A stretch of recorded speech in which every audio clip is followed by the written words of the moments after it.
Scientist అవ్వాలనుకుంటున్నారా? అయితే ఇదొక అద్భుతమైన అవకాశం. దేశంలోనే ఒక ముఖ్యమైన జాతీయ పరిశోధనా సంస్థ నుంచి ఒక కీలకమైన రిక్రూట్మెంట్ నోటిఫికేషన్ వచ్చేసింది. సో ఈరోజు మనం ఈ గోల్డెన్ ఆపర్చునిటీ గురించి పూర్తి వివరాలు తెలుసుకుందాం. అవును, మీరు చూస్తున్నది నిజమే. ఈ నోటిఫికేషన్లో మొత్తం 7 హై లెవెల్ సైంటిస్ట్ పోస్టులు భర్తీ చేయబోతున్నారు. రీసెర్చ్ ఫీల్డ్లో కెరియర్ని నెక్స్ట్ లెవెల్కి తీసుకెళ్లాలనుకునే వాళ్లకి ఇది నిజంగా ఒక బెస్ట్ ఛాన్స్ అనే చెప్పాలి. అసలు ఈ నార్త్బీఆర్ఎఫ్బీఆర్ అంటే ఏంటి? దీని పూర్తి పేరు national animal resource facility for biomedical research. సింపుల్గా చెప్పాలంటే మన దేశంలో జరిగే బయోమెడికల్ రీసెర్చ్కి ఇదొక బ్యాక్బోన్ లాంటిది. సైన్స్ అండ్ టెక్నాలజీలో దీని పాత్ర చాలా చాలా కీలకం. సరే, ఇక అసలు విషయంలోకి వెళ్ళిపోదాం. ఈ రిక్రూట్మెంట్ డ్రైవ్ ఏంటి? ఈ జాబ్స్ వల్ల సైంటిస్టుల కెరీర్కి ఎలాంటి ప్లస్ అవుతుందో ఇప్పుడు చూద్దాం. ఈ సంస్థ ఎక్కడో లేదు, మన తెలంగాణలోనే ఉంది. ఇది గవర్నమెంట్ బయోమెడికల్ రీసెర్చ్ రంగంలో ఒక చాలా ముఖ్యమైన కెరీర్ ఆపర్చునిటీ.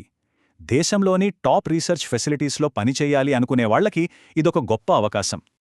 ఇక పోస్టుల విషయానికి వస్తే మొత్తం 3 వేర్వేరు కేటగిరీలో సైంటిస్ట్ పోస్టులు అందుబాటులో ఉన్నాయి. అవేంటో, వాటి వివరాలేంటో ఒకసారి క్లియర్గా చూద్దాం. ఇక్కడ టేబుల్లో చూడండి, సైంటిస్ట్ సి లెవెల్లో 4 పోస్టులున్నాయి. దీనికి ఏదైనా డిగ్రీ, ఎంబీబీఎస్ లేదా బీవీఎస్సీ చదివిన వాళ్లు అర్హులు. అడుతూ సైంటిస్ట్ డీకి 2 పోస్టులున్నాయి. దీనికి పోస్ట్ గ్రాడ్యుయేషన్, ఫార్మ్ డి లేదా బీవీఎస్సీ చేసి ఉండాలి. ఇక టాప్ లెవెల్లో సైంటిస్ట్ ఈ పోస్ట్ 1 ఉంది. దీనికి ఎంవీఎస్సీ లేదా పీహెచ్డీ పూర్తి చేసి ఉండటం తప్పనిసరి. మరి ఈ ఉద్యోగాలకు అప్లై చేయడానికి కావలసిన ముఖ్యమైన అర్హత ప్రమాణాలేంటో ఇప్పుడొకసారి చూసేద్దాం. ఏజ్ లిమిట్ విషయానికొస్తే అప్లై చేసేవాళ్ల వయసు కనీసం 21 సంవత్సరాలుండాలి. గరిష్టంగా 50 సంవత్సరాల వరకు అప్లై చేసుకోవచ్చు. సో ఈ ఏజ్ బ్రాకెట్లో ఉన్న వాళ్లందరూ అర్హులే. అందరూ ఎదురుచూసే 2 ముఖ్యమైన విషయాలు: 1 జీతం ఎంతుంటుంది, 2 సెలక్షన్ ప్రాసెస్ ఎలా ఉంటుంది. రైట్?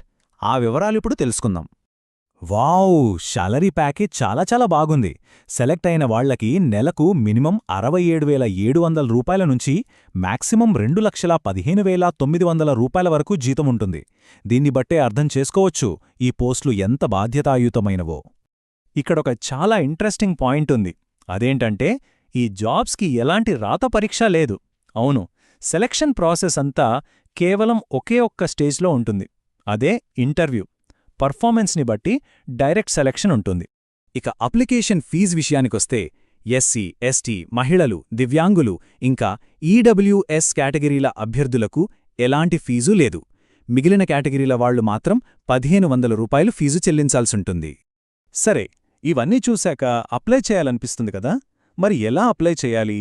ఆన్లైన్లో అప్లికేషన్ సబ్మిట్ చేయడానికి స్టెప్ బై స్టెప్ ప్రాసెస్ ఏంటో ఇప్పుడు చూద్దాం. అప్లై చేసే ప్రాసెస్ చాలా సింపుల్.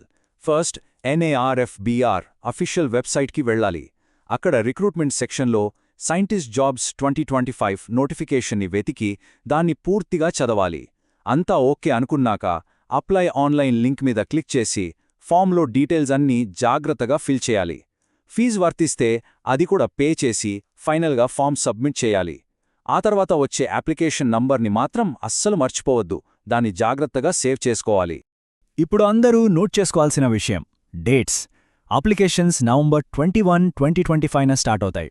లాస్ట్ డేట్ వచ్చేసి డిసెంబర్ 22, 2025. అంటే దాదాపు 1 నెల టైం ఉంది. కానీ లాస్ట్ మినిట్ వరకు వెయిట్ చేయకుండా వీలైనంత త్వరగా అప్లై చేయడం చాలా మంచిదే. సో శాస్త్ర పరిశోధన రంగంలో తమకంటూ ఒక ప్రత్యేక స్థానం సంపాదించుకోవాలనుకునే వారికి ఇది తదుపరి కెరీర్ ఉన్నతికి ఒక సరైన మార్గం కావచ్చు. ఏమంటారు?